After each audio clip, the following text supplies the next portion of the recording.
کہ ان کی زبانیں ان کے حلق سے باہر لٹک رہی ہوں گی۔ تو پوچھا جائے گا یہ کون لوگ ہیں؟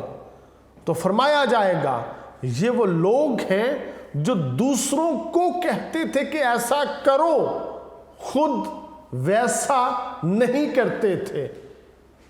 نبی پاک علیہ الصلوۃ والسلام کی بارگاہ میں مثال ملتی ہے، ایک عورت اپنے بچے کو لاتی ہے اور آ کر عرض کرتی ہے اللہ کے حبیب میرے اس بچے کو سمجھائیں، یہ گڑ بہت کھاتا ہے۔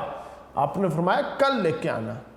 وہ خاتون کل اپنے بیٹے کو لے کے آئی اور نبی پاک علیہ الصلوۃ والسلام نے فرمایا بیٹا گڑ نہ کھایا کرو، صرف اتنا فرمایا۔ اس خاتون نے کہا حضور کل اتنی بات کہہ دینی تھی، مجھے آج دوبارہ پھر صرف اتنا کہنے کے لیے بلایا۔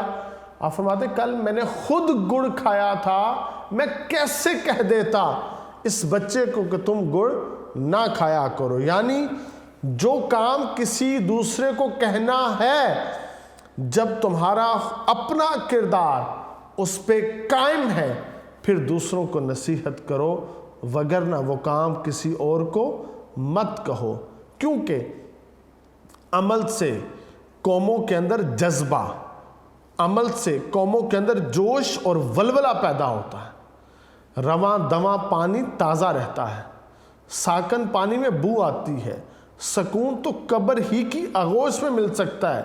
زندگی تو جد و جہد سے عبارت ہے، یہاں انسان حرکت کرتا ہے، عمل سے اپنے آپ کو آراستہ کرتا ہے۔ تو بہتر ہے جو قومیں ہاتھ پر ہاتھ دھرے مستقبل کی منتظر رہتی ہیں، مایوسی اور حسرت ان کا مقدر بنتا ہے۔ حرکت عمل کو کہتے ہیں، عمل سیرت و کردار کی بلندی سے ابھرتا ہے۔ صرف گفتار کے غازی قوموں کی تقدیر نہیں بدلا کرتے، جو کردار کے غازی ہیں، جو محنت سے اپنی زندگیوں میں انقلاب برپا کرتے ہیں، وہ ہی قوموں کی زندگی میں بھی انقلاب لاتے ہیں۔ سیرت نہ ہو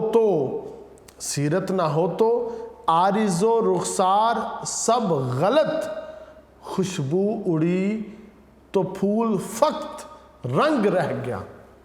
جو سیرت ہے نا، اگر وہ محنت میں ڈھل گئی ہے تو پھر اس کو کبھی بھی زوال نہیں ہے۔ جس کی سیرت ختم ہو جائے تو پھر باقی کچھ بھی نہیں بچتی۔ تو عزیز طلبہ، قول و عمل کی اس مطابقت کو لے کر جب مسلمان کارزار زندگی میں نکلے تو انہیں دیکھ کر لوگ اسلام لاتے چلے گئے۔ تلوار اٹھانے کی نوبت کہیں کہیں اور کبھی کبھی آئی۔ اصل شے سیرت کی یہی عظمت تھی جو پتھروں کے سینوں کو بھی گداز کرتی چلی گئی۔ آج بھی تاریخ ان کا نام احترام سے لیتی ہے۔ آج بھی جب ان باعمل انسانوں کا نام آتا ہے تو اکڑی ہوئی گردنیں ان کے حضور میں عقیدت سے جھک جاتی ہیں۔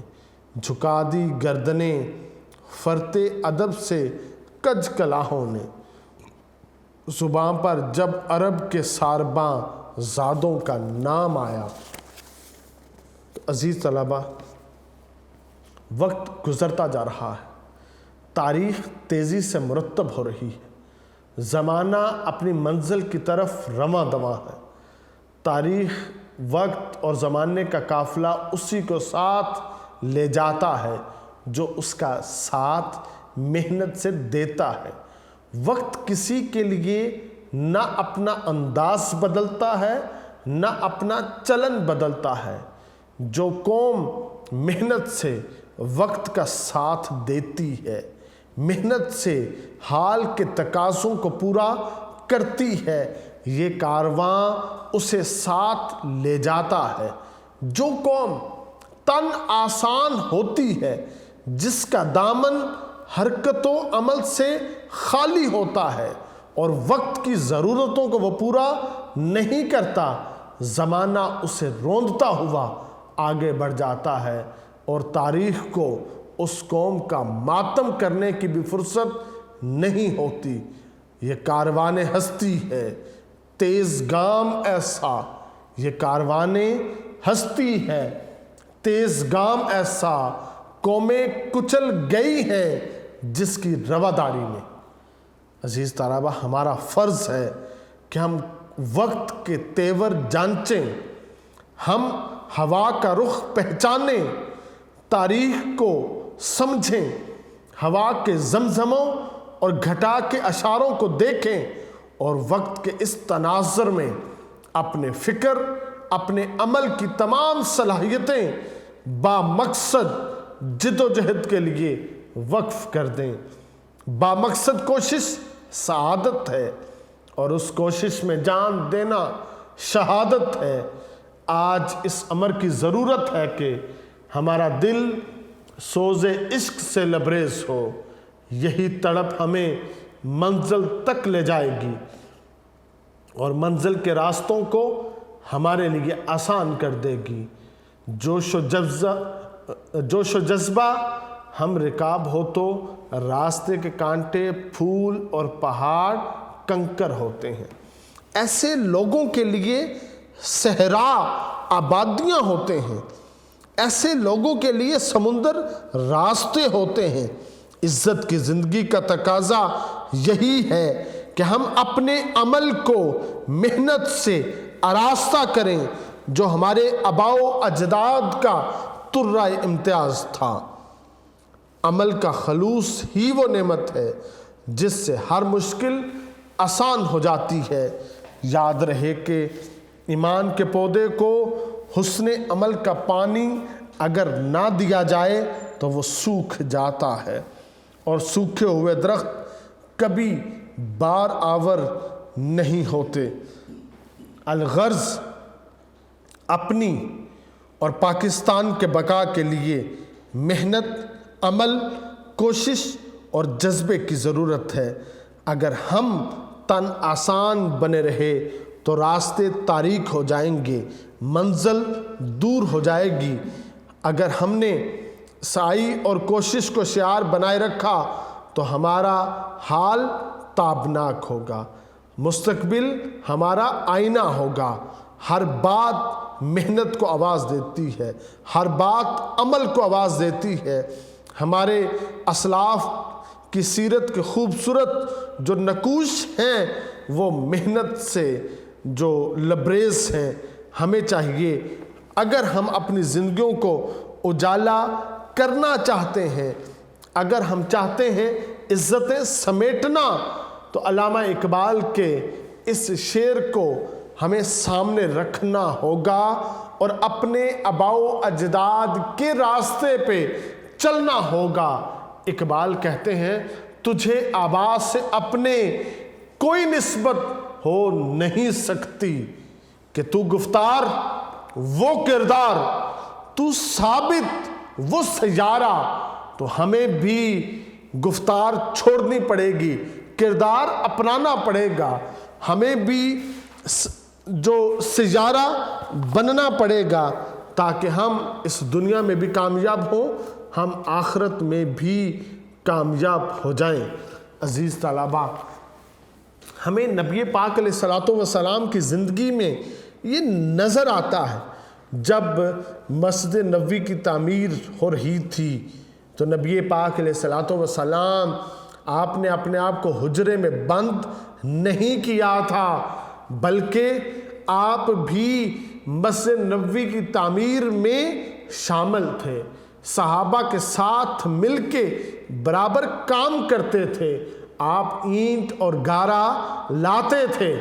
تو ایسے ہی جب خندق کھودی جا رہی تھی، غزوہ خندق کے وقت، تو آپ اس وقت بھی اپنے ہاتھوں سے کام کر رہے تھے۔ عزیز طلبہ، ہمیں درس یہ ملا ہے کہ ہم اپنے ہاتھوں سے کام کریں۔ محنت کامیابی کی کنجی ہے۔ قائد اعظم رحمۃ اللہ علیہ نے فرمایا تھا کہ کامیابی کا راز محنت میں چھپا ہوا ہے۔ ارسطو بھی کہتا ہے جفا کشی کے سمندر کی تہ کامیابی کے موتیوں سے بھری پڑی ہے۔ تو عزیز طلبہ، شیوہ پیغمبری جو ہے وہ یہی ہے کہ محنت سے آپ اپنے ہاتھوں سے اپنے کاموں کو سر انجام دو۔ حضرت آدم علیہ السلام کو دیکھیں، حضرت ابراہیم خلیل اللہ کو دیکھیں، آپ کھیتی باڑی اپنے ہاتھوں سے کرتے تھے۔ حضرت یعقوب علیہ السلام، حضرت شعیب، حضرت موسیٰ علیہ السلام کاشتکاری کرتے تھے اپنے ہاتھوں کے ساتھ، محنت کے ساتھ ان کی زندگی عبارت ہے۔ حضرت ادریس علیہ السلام کپڑے سیا کرتے تھے۔ حضرت ہود علیہ السلام تجارت کیا کرتے تھے۔ حضرت داؤد علیہ السلام زرع بنایا کرتے تھے۔ تو عزیز طلبہ، جو شخص بھی محنت اور مشقت سے اپنی زندگی کو عبارت کرتا ہے، وہ انبیاء کے شیوے کے مطابق، ان کے اسوہ حسنہ کے مطابق زندگی کو بسر کرتا ہے۔ مولوی عبدالحق سر سید احمد خان کے آپ بہترین دوست تھے۔ آپ کہتے ہیں کام اور محنت کرنے سے ہی انسان بنتا ہے، کام اور محنت سے ہی انسان کی سیرت بنتی ہے، کام اور محنت سے ہی انسان کی دماغی صلاحیتیں جلا بخشتی ہیں، کام اور محنت ہی سے انسان کے اخلاقی قوا مضبوط ہوتے ہیں۔ گویا انسانوں کا جو شیوا ہے وہ محنت ہے، محنت کے علاوہ کسی اور چیز میں کامیابی نہیں ہے۔ جب قائد اعظم رحمۃ اللہ علیہ نے یہ پاکستان بنایا تو گاندھی کو یہ برداشت نہ ہوا، جو اس نے وائس رائے کے ساتھ گٹھ جوڑ کیا تھا یہ اس کے خلاف تھا۔ گویا انگریز اور ہندو وہ نہیں چاہتا تھا کہ پاکستان بنے، ان کے جبڑوں سے زبردستی قائد اعظم نے یہ پاکستان کا ٹکڑا کھینچا تھا۔ کسی نے ہمیں پلیٹ پہ رکھ کے، تشت پہ رکھ کے پاکستان نہیں دیا تھا۔ یہ قائد اعظم کی محنتوں کا ثمر ہے ملک پاکستان۔ مگر انگریز نے گاندھی کو کہا تھا، میں نے محمد علی جناح کو کمزور پاکستان دیا ہے، جو چند روز کی زندگی بسر کرنے کے بعد دوبارہ ہندوستان کے ساتھ الحاق کرنے پہ مجبور ہو جائے گا۔ عزیز طلبہ، جب پاکستان حاصل کر لیا تو قائد اعظم نے سب کو کہا کام، کام اور صرف کام۔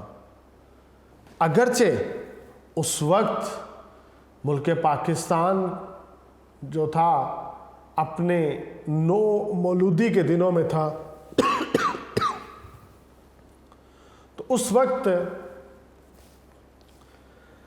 قائد اعظم رحمۃ اللہ علیہ کی اس نصیحت پر عمل کرتے ہوئے، اگرچہ لوگوں کے پاس پاؤں میں پہننے کے لیے جوتا نہیں تھا، سونے کے لیے بستر نہیں تھا، کھانے کے لیے روٹی نہیں تھی، مگر سب نے محنت کا آغاز کیا تھا۔ چند سال گزرنے کے بعد پاکستان الحمدللہ اپنے پاؤں پہ کھڑا ہو گیا، اور آج تک اس کے پائے ثبات میں کمی نہیں آئی۔ اگرچہ پوری دنیا اس کے بارے میں پروپیگنڈے کرتی ہے، مگر اس کے باوجود اس بہادر قوم نے، اس پاکستانی قوم نے محنت کو اپنا شیوا بنایا، جس کے سبب یہ اٹامک انرجی کی مالک بن گئے۔ اس نے طرح طرح کے اپنے دفاع کو مضبوط کرنے کے لیے میزائل کی ٹیکنالوجیز بنا لی۔ اس نے محنت اور مشقت کے ساتھ اپنے دفاع کو ناقابل تسخیر کر کے دکھایا۔ دنیا کی بہت ساری امیر قومیں، دنیا کے بہت سارے امیر مسلمان ملک بھی وہ سب کچھ حاصل نہیں کر سکے جو ملک پاکستان نے حاصل کر لیا ہے، دنیا تب سے ان کے فنون کو دیکھ کر ورطہ حیرت میں مبتلا ہے، اور آج تک ان کے فنون کو دیکھ کے وہ ورطہ حیرت میں مبتلا ہے۔ نہ جانے کہاں سے ایک ایسی محنت کی چنگاری وہ جلا دی گئی جس کے سبب آج تک پاکستان ناقابل تسخیر سے ناقابل تسخیر ہوتا چلا گیا۔ تو عزیز طلبہ، اگر پاکستان محنت سے معرض وجود میں آیا ہے، اگر اپنی محنت کے سبب آج تک یہ دشمن کے ہمسائیگی میں رہ کر اپنے آپ کو اس نے پائے ثبات میں اس نے لغزش نہیں آنے دی، تو آگے بھی پاکستان کی ترقی کا راز صرف محنت میں پوشیدہ ہے۔ جو محنت کرے گا وہ کامیابیاں سمیٹے گا۔ پاکستان کے جتنے شعبہ جات ہیں، ہر شعبے میں محنت کرنے کی ضرورت ہے، اور یہ محنت جو ہمارے طلبہ ہیں، کل کے معمار ہیں، اگر آج کا طالب علم وہ مسلسل محنت کرتا ہے، وہ مسلسل لگن کے ساتھ علم حاصل کرتا ہے، تو کل کو وہ جب پاکستان کی باغ دوڑ سنبھالے گا تو محنت اس کی فطرت میں رچی بسی ہوگی۔ وہ اس پاکستان کے لیے، اس دھرتی کے لیے اپنا پسینہ بھی بہائے گا، اپنا خون بھی بہائے گا، جس سے اس پاکستان کو ایک نئی زندگی جو ہے وہ نصیب ہو جائے گی۔ تو عزیز طلبہ، جو محنت کرے ہو وہی سرفراز، جو محنت کرے ہو وہی سرفراز ہے، محنت میں انسان کی عظمت کا راز۔ تو عزیز طلبہ، آپ صلی اللہ علیہ وسلم نے فرمایا ہے، کبھی کسی نے اس سے بہتر نہیں کھایا جو اس نے اپنے ہاتھ سے کما کر کھایا۔ اور اللہ کے نبی حضرت داؤد علیہ السلام اپنے ہاتھ سے کما کر کھایا کرتے تھے۔ تو ہمیں کیا ہے، محنت کو آر نہیں سمجھنا۔ یہ زمانہ جاہلیت کے لوگ سمجھتے تھے۔ محنت کو جو آپ نے اپنے لیے کبھی نہیں سمجھنا، انسلٹ نہیں سمجھنا، یہ زمانہ جاہلیت کے لوگ سمجھتے تھے۔ ہمارے ہاں درس یہ ہے، کوئی کام چھوٹا نہیں ہے، کوئی کام بڑا نہیں ہے۔ تم اپنے ہاتھوں سے جو کام کرو گے وہ تمہارے لیے کیا ہے، سب سے اعلیٰ ورفہ ہے۔ اس کام میں تم نے پرفیکشن لانی ہے، اس کو 100% کرنا ہے، اس کو پینڈنگ نہیں چھوڑنا۔ ہمارے لیے نبی پاک علیہ السلام کی جو زندگی ہے، یہ بہترین مشعل راہ ہے۔ وہ محنت کے عظیم پیکر تھے۔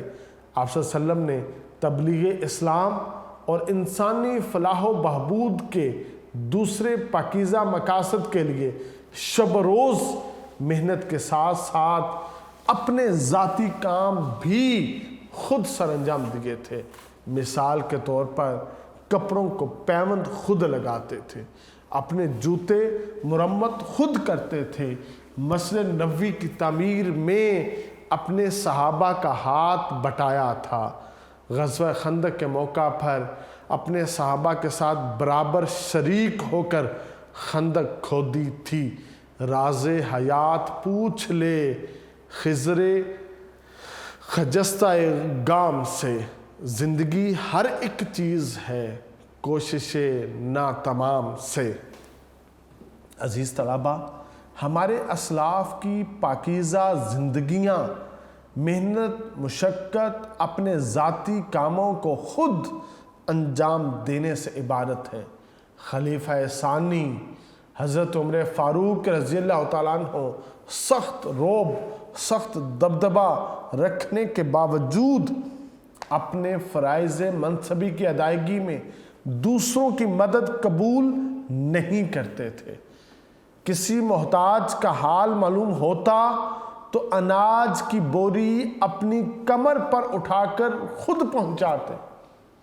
باہر سے کوئی قافلہ مدینے میں قیام پذیر ہوتا اس کی حفاظت کے لیے خود رات کو پہرا دیتے تھے۔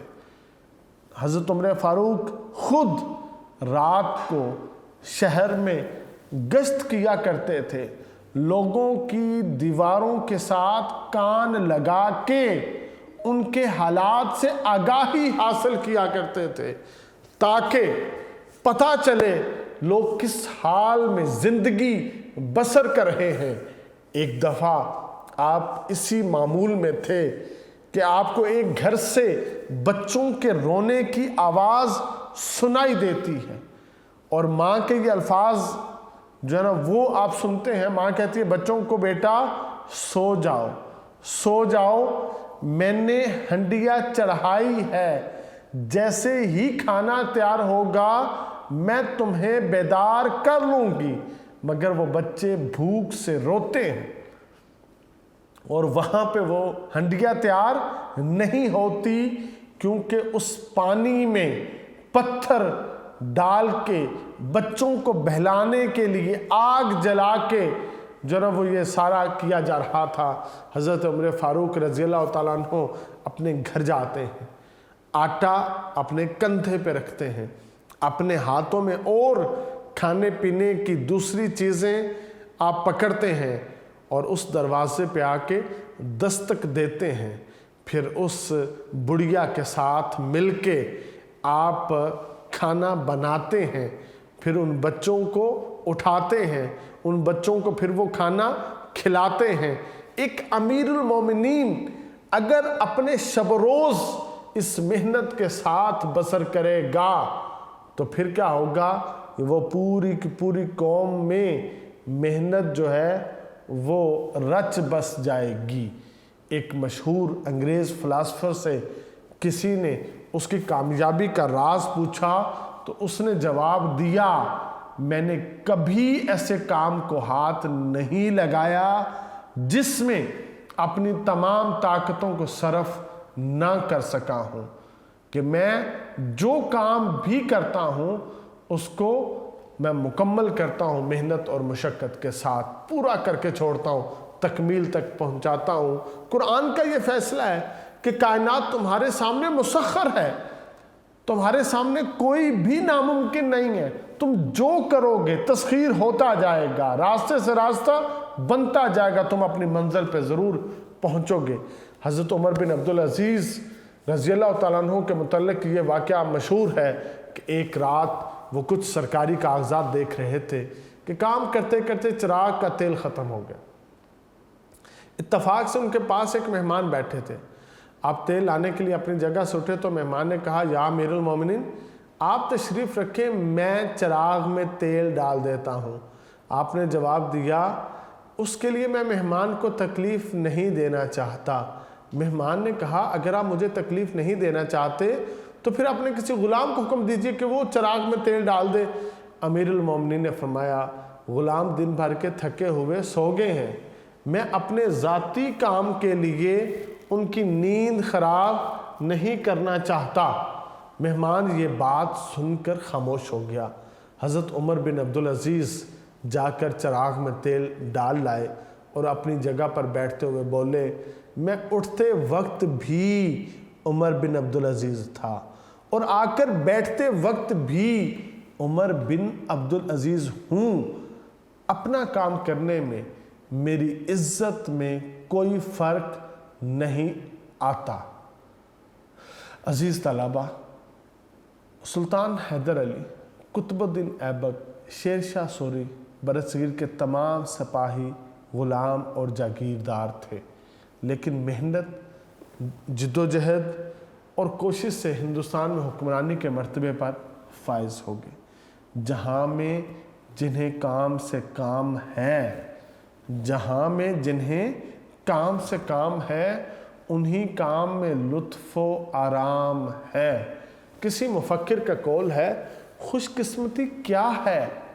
محنت کی اولاد ہے۔ دنیا میں جتنے بھی عظیم لوگ گزرے ہیں، انہوں نے زندگی میں سخت محنت اور زبردست جدوجہد کی۔ ان عظیم انسانوں نے بے شمار سختیاں برداشت کی اور پھر کہیں جا کر اس قابل ہوئے کہ عظمت و عزت کے پرچم کو چھو سکیں۔ مولانا حالی کہتے ہیں نہال اس گلستان میں جتنے بڑے ہیں، نہال اس گلستان میں جتنے بڑے ہیں، ہمیشہ وہ نیچے سے اوپر چڑھے ہیں۔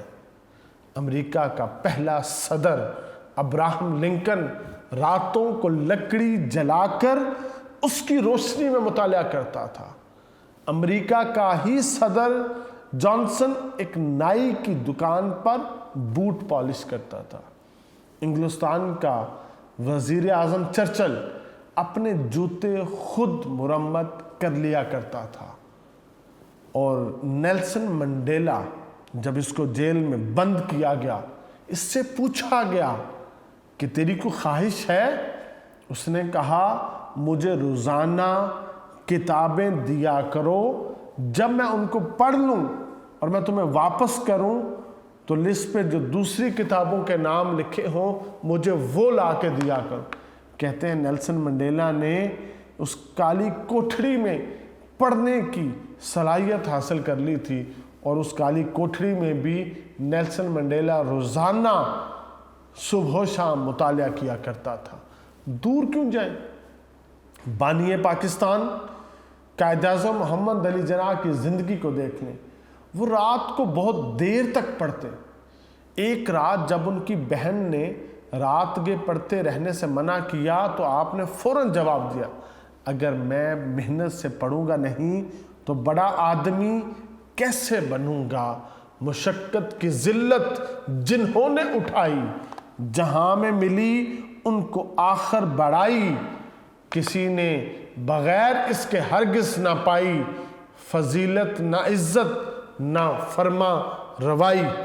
عزیز طلبہ، قائد اعظم رحمۃ اللہ علیہ جب ٹیبل ٹاک کر رہے تھے، ان راتوں کو آپ جاگ کے ساری رات مطالعہ کرتے، آپ کی کھڑاؤں کی آواز آیا کرتی، تو آپ کا جو خادم تھا نا، اس نے ایک رات جو کہا کہ میں دیکھوں گا قائد اعظم ساری رات کمرے میں چل کے کیا کرتے، یہ جو پاؤں کی کھڑاؤں کی جو آواز آتی ہے یہ آپ کے چلنے کی آواز ہے، تو کیا کرتے؟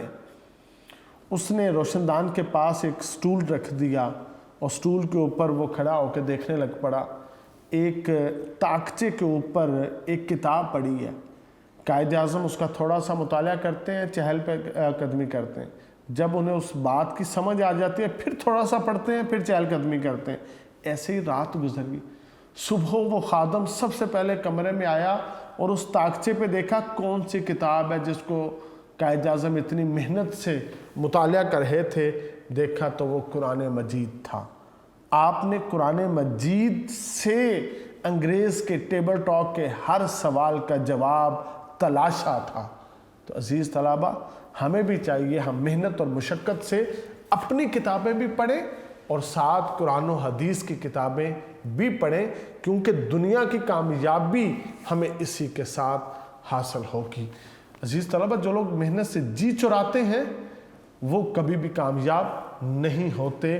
ان کے نزدیک ہے کہ بڑا آدمی شاید جو ہے نا وہ آسانی سے بن جاتے ہیں، مگر بڑا آدمی بننے کے لیے بڑی تکالیف برداشت کرنا پڑتی ہے۔ وہی لوگ پاتے ہیں عزت زیادہ، وہی لوگ پاتے ہیں عزت زیادہ جو کرتے ہیں دنیا میں محنت زیادہ۔ تو عزیز طلبہ، یہ ہمارا مضمون تھا جو محنت اور مشقت کے اوپر ہے، کہ محنت اور مشقت کے جتنے بھی تعمیری پہلو ہیں اس کی اہمیت آج بھی مسلم ہے۔ تعمیر اخلاق سے اس کی مدد ملتی ہے۔ جن کاموں کے لیے سخت قسم کی جسمانی یا ذہنی مشقت درکار ہے، انہیں سر انجام دیتے ہوئے انسان ذہنی طور پر کچھ اس طرح مصروف رہتا ہے کہ کوئی بری سوچ اس کے قریب نہیں پھٹکتی۔ یہی وجہ ہے ہمارے مصلحین نے کام کو عبادت کا درجہ دیا ہے۔ دماغ ایک بیکار انسان کا ایک کارخانہ ہے شیطان کا۔ تو قرآن مجید میں واضح طور پہ کہہ دیا گیا ہے، خدا اس وقت تک کسی قوم کے حالات نہیں بدلتا جب تک اس کے افراد اس کے لیے کوشش نہیں کرتے۔ خدا نے آج تک اس قوم کی حالت نہیں بدلی، نہ ہو جس کو خیال آپ اپنی حالت کے بدلنے کا۔ محنت سے بھاگنے والے زندگی کے راہوں کو نہیں پاتے، آسانی کے ساتھ رہنے والے زندگی کی راحتوں کو نہیں پاتے۔ کسان ہے، محنت کرتا ہے، اس کا پھل پاتا ہے۔ طالب علم ہے، رات دن محنت کرتا ہے، آخر میں پاس ہونے کی ڈگری حاصل کرتا ہے۔ یہ جو منزل کی خوبصورتی ہے صرف ان کو ملتی ہے جو محنت اور مشقت کے ساتھ اپنی زندگی کو عبارت کرتے ہیں۔ جو محنت اور مشقت کے ساتھ اپنی زندگی کو عبارت نہیں کرتے، ان کو کبھی بھی زندگی کی یہ جو آسانیاں ہیں، یہ جو خوبصورتیاں وہ حاصل نہیں ہوتی۔ بن محنت کچھ ہاتھ نہ آئے، ہاتھ آئے ناداری۔ بن محنت کچھ ہاتھ نہ آئے، ہاتھ آئے ناداری۔ محنت ایسا جادو جس سے ریت بنے پھلواری۔ عزیز طلبہ، یہ ہمارا مضمون تھا۔